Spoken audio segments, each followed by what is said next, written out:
Kamusta mga katropa?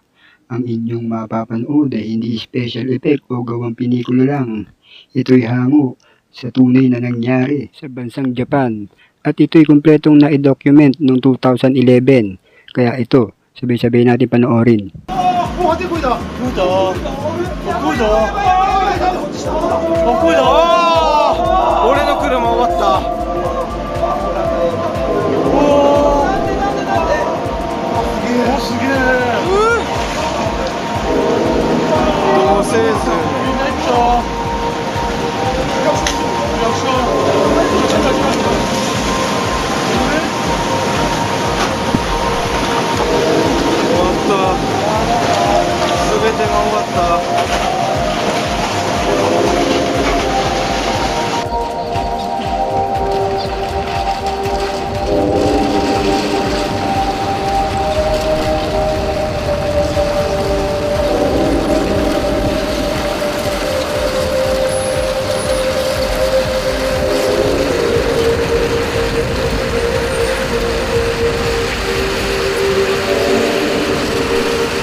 Nangyari ang trahedyang ito noong March 11, 2011 sa bansang Japan.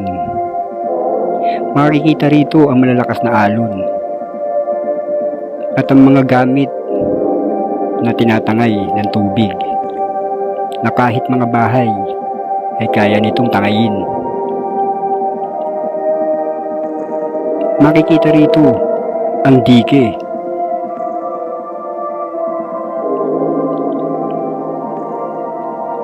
bago tuluyang pumasok ang tubig, kasabay na ang mga sasakyan. Libu-libong mga sasakyan ang tinangay ng tubig, kasama na ang ibang bahay rito. At mapapansin nyo ang dalawang nakabike na yan na parang hindi nag-aalala o baka hindi pa nila alam kung ano ang mangyayari. Hanggang sa tuluyan ng umakyat ang tubig kasabay ng mga sasakyan na tinatangay mula sa dagat hanggang sa mga tahanan. Mapapansin nyo rito na nagpapanik na ang mga tao papaakyat sa bandang matataas para hindi sila matangay ng tubig. Hindi lang natin alam kung ilan mga tao pa ang mga naiwan sa mga baybahay. At mapapansin nyo rito na ang mga sasakyan ay tuluyan ng tinatangay ng mga tubig. Nagpapanik na ang mga tao. At ang karamihan ay nag-aabang pa sa mga mangyayari. Napapansin nyo ang maraming tao na nakatingin sa mga tinatangay ng mga gamit at mga bahay. Bumabagsak ng mga puno at kung ano-ano pa. Kahit na ang mga building ay sinira nito at ilang village ang pinabagsak nito. Makikita ang mga tinatangay na bahay at mga basura. Kahit na ang naghahatid pa sa kanila ng kuryente, ang power plant ay naabot din ito at pinabagsak hanggang sa bumaba ang level ng kuryente at pinatay na ng tuluyan. Kanyang kalupit si inang kalikasan kapag siya na ang kumilos. Tiyak na maraming buhay ang malalagas at masasakripisyo kapag hindi natin ilalagaan ang kalikasan. Makikita rito ang mga pagsabog mula sa planta ng kuryente. Mga kaawa-awang mga tao na nawalan ng tirahan at ng mahal sa buhay. Hanggang kailan pa tayo kikilos at magbabago sa pagsira sa ating kalikasan?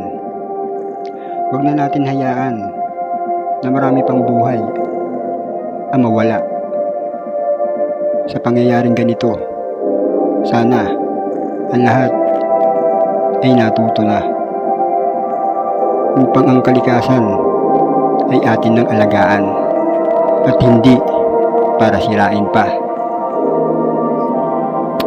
Ganyang kalupit ang nangyari sa bansang Japan dahil sa malakas na lindol na nagbunga at nagdulot ng tsunami.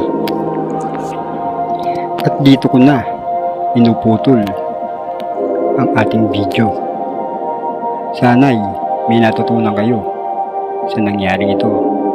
Ako nga pala, si Totoy Bulig. Magandang araw sa inyo lahat.